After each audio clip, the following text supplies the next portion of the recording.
Hello everyone, कैसे हैं आप सब और क्या हाल समाचार हैं आपके। देखिए, अगर कोई आपको कहे ब्लू चिप यानी लार्ज कैप स्टॉक में पैसा लगाओगे तो आपको कहेगा बक रिटर्न ही नहीं मिलता है। ठीक है, बात सही है, बट कहीं ना कहीं वो वेल्थ क्रिएटर तो हैं और सेफ साइड भी हैं। और FIDI का डेटा देखोगे तो मैक्सिमम पैसा वहीं इन्वेस्ट है, लेकिन आपको तो चाहिए ह्यूज रिटर्न। तो हम थोड़े से एक नई चीज़ को लेकर आए हैं जिसका नाम है ब्रूस्ड ब्लू चिप। ये होते हैं वो नई दुनिया के नए टेक्निक वाले स्टॉक जो देते हैं धमाका रिटर्न। तो भैया ये कॉन्सेप्ट क्या है, कैसे काम करता है, इसी को आज की वीडियो में समझना है। लेकिन चैनल को सब्सक्राइब कर लीजिए, बेल आइकॉन हिट कर लीजिए, नोटिफिकेशन ऑन कर लीजिए, जिससे आपको सब कुछ पता चलता रहे, वरना कैसे पता चलेगा। और साथ में अगर यूट्यूब मेंबरशिप नहीं ज्वाइन किए तो ज्वाइन बटन से ज्वाइन कर लीजिए।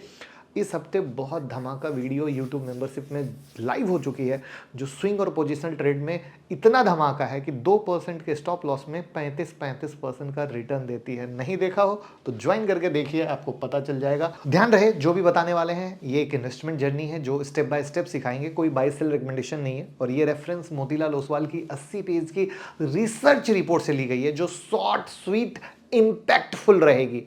लेकिन लास्ट तक देखिएगा, तभी गेम चेंजर 2025 में कर पाइएगा, क्योंकि ये 2025 में गेम चेंजर बन सकता है। तो भैया ये क्या है ब्रूस्ड ब्लू चिप स्टॉक? तो जो स्ट्रॉन्ग कंपनी अपने ट्रैक रिकॉर्ड में सॉलिड है, पर फिलहाल क्या है, टेम्पररी चैलेंजेस फेस कर रही है, उन्हें ब्रूस्ड कहा जाता है। ये कंपनी शॉर्ट टर्म प्रेशर में होती है, पर लॉन्ग टर्म में अपने फंडामेंटल के दम पर बाउंस बैक का पोटेंशियल रखती है।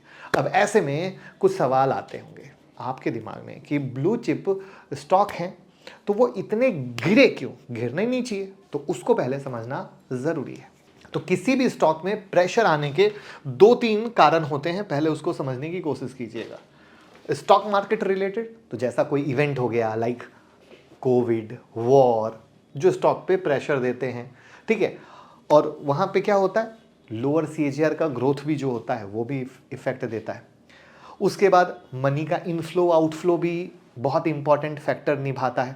तो ये स्टॉक मार्केट रिलेटेड टर्म हो गए। लेकिन कंपनी रिलेटेड टर्म में बात करें तो एक्सटर्नल और इंटरनल जो कंपनी के कारण होते हैं, उसमें एक्सटर्नल में इकोनॉमी रेसेशन, सेक्टर का स्लो डाउन होना, जैसे आप रीज़न जो भी हो, बट आपने क्या देखा, डिफेंस के सेक्टर गिरे, PSU गिरा, रेलवे गिरा। Adverse challenge in competitive landscape, adverse challenge in government regulation और ग्लोबल इवेंट। तो ये एक्सटर्नल यानी बाहर के हो गए। इंटरनल पे आते हैं तो क्या किया, कंपनी ने जो कैपिटल था उसका मिस एलोकेशन कर दिया। जैसे एग्जांपल के लिए कोई मर्जर कर रहा है बट वो सक्सेसफुल नहीं रहा, ठीक है। उसके बाद जो मैनेजमेंट की स्ट्रेटजी है वो बहुत पुरानी है, दमदार नहीं है, ठीक है।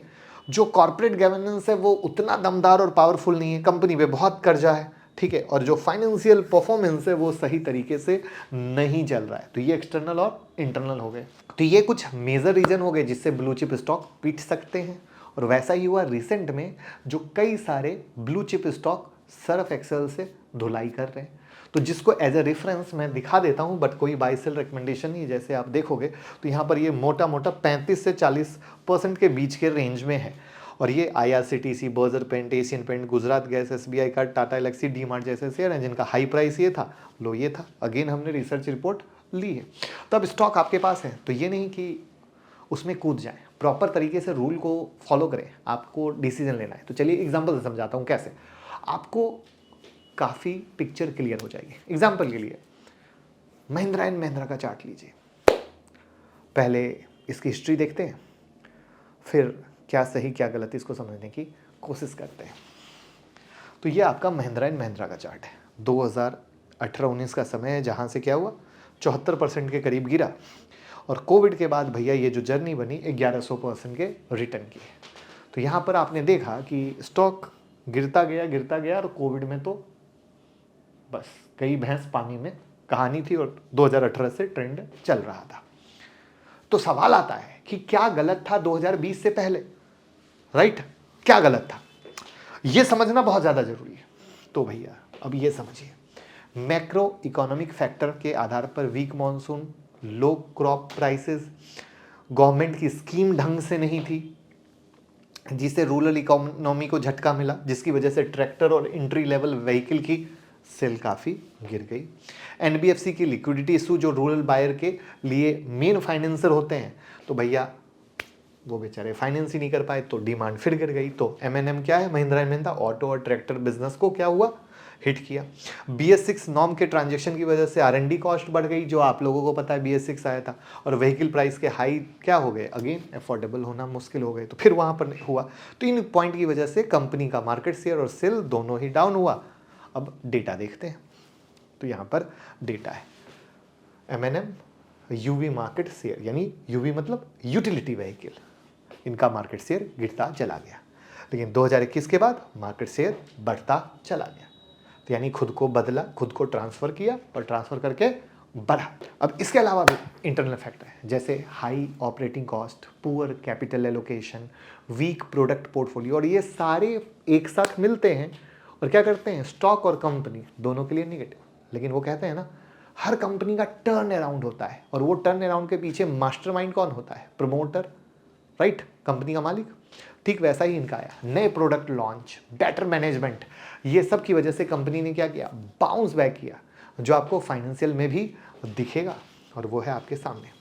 जहाँ पर 2020 में दिखे, 2018 से 2020 तक में इनके फाइनेंशियल कहाँ आ गए थे, और अब 2024 में कहाँ राजा बाबू बन गए। तो आपने क्या देखा, प्रॉपर एग्जीक्यूशन ने कंपनी की तकदीर को बदल दिया और इन्वेस्टर की तकदीर को बदल दिया। तो ऐसी टर्न अराउंड स्टोरी होती है। तो यहाँ मैंने आपको बस ऐसा करके दिखाया, प्रोसेस को समझाया, जिससे कि आप समझ सकें। लेकिन फिर भी मैं एक स्टेप बाय स्टेप प्रोसेस बता देता हूँ, जिसको आप नोट डाउन कर लीजिए, और आप किसी भी निफ्टी 50 की कंपनी में आप डालिए, आपको आएगा मज़ा। तो वो मज़ा क्या है, create a watch list of blue chip down by around 50%। ऐसे ब्लू चिप शेयर को लीजिए जो 50% के करीब डाउन हो। अब इनके गिरने के रीज़न को स्टडी करने की कोशिश कीजिए, जैसा कि मैंने महिंद्रा एंड महिंद्रा में करके दिखाया। उसके बाद वेट कीजिए उस सेक्टर के चलने का या मैनेजमेंट के रिकवरी का, कि वो अपने आप को कैसे बदलता है, क्योंकि जिस भी कारण से गिरा है उस कारण से उसको बदलना पड़ेगा। और फिर बाय कब कीजिए, जब पीबी बिलो 2x हो, जिससे हाई सेफ्टी मार्जिन की तरफ इशारा मिले। ये जब आप चार चीज करते हो दोस्त, तो चूंकि एक तो निफ्टी 50 के share, company already safe guard में आके बैठ गई, उसके बाद जब हम इतने फिल्टर लगा देते हैं तो सेफ गार्ड और हो जाता है। तो जो आप लोग कहते हो ना कि रिटर्न नहीं मिलता है, तो वहां पर रिटर्न ऐसा मिलता है। तो इसलिए कहा जाता है ब्लू चिप नहीं, ब्लू चिप। कौन सा स्टॉक आपके दिमाग में आ रहा है इतने सारे फिल्टर के बाद, कमेंट में ज़रूर बताइएगा। और ये प्रोसेस कीजिएगा तो 2025 आप ही के नाम होने वाला है, क्योंकि भैया मार्केट में डेफिनेटली एक बिग सेल लगी हुई है, और ये आपको लेना है कि मैं कितना उठा पाता हूँ, क्योंकि कलेजा भी चाहिए शेर वाला और दिमाग भी चाहिए लोमर वाला।